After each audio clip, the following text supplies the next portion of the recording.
In the wake of the tragic September 11th, 2001 terrorist attacks, the United States was cloaked in fear and uncertainty. With nearly 3,000 lives lost, the country was desperate for security measures to prevent another catastrophe. This pervasive fear led to one of the most significant pieces of legislation in the United States history, the USA Patriot Act. Immediately after the attacks, the Bush administration capitalized on the national mood, proposing the Patriot Act as an essential tool for national security.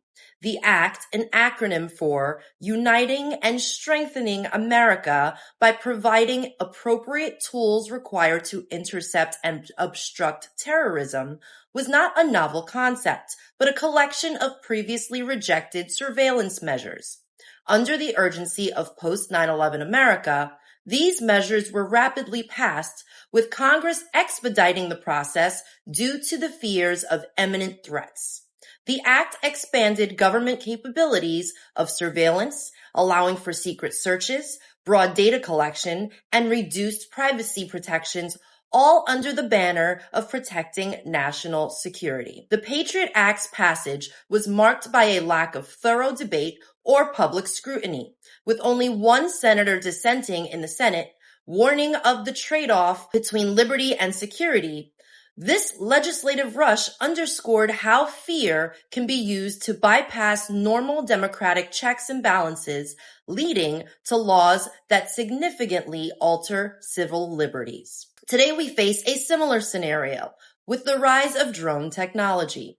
Initially hailed for their potential in photography, delivery, and emergency services, drones have now become a source of public anxiety.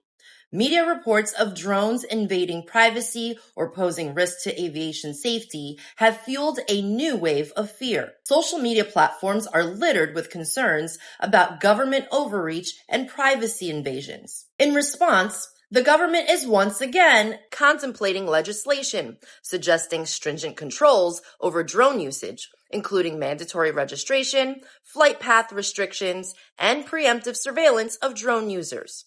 Politicians are framing drone threats in the same vein as post-9/11 terrorism concerns, pushing for laws that could expand surveillance under the guise of public safety. Just as with the Patriot Act, the fear of drones is being leveraged to justify significant expansions of governmental control and surveillance. The proposed measures echo the privacy versus security debate, where the public is persuaded that sacrificing some freedoms is necessary for safety. This normalization of surveillance could lead to a new era where our skies are monitored, not just for threats, but for any deviation from new norms, setting a precedent much like the Patriot Act did for data collection. We must learn from history. The Patriot Act's legacy shows how fear can lead to laws that erode our constitutional rights. Here are the steps we can take to prevent a repeat. Stay informed. Understand the implications of proposed legislation. Read bills, attend town halls, and engage with resources that break down complex legal texts. Voice your concerns. Use platforms like social media, letters to the editor, or direct communication with representatives to express opposition to laws that infringe on our civil liberties. Contact your representatives in Congress. Urge them to consider the balance between security and freedom, to debate thoroughly, and to reject laws that do not respect constitutional protections. Vote.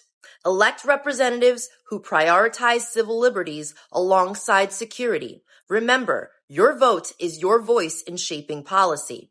As we witness potential drone legislation, we must act with the knowledge that fear should not dictate our laws. Instead, let our actions be driven by a commitment to the principles of liberty, privacy, and justice that define our nation. We've seen how fear can lead to overreach. Now we must ensure it does not happen again.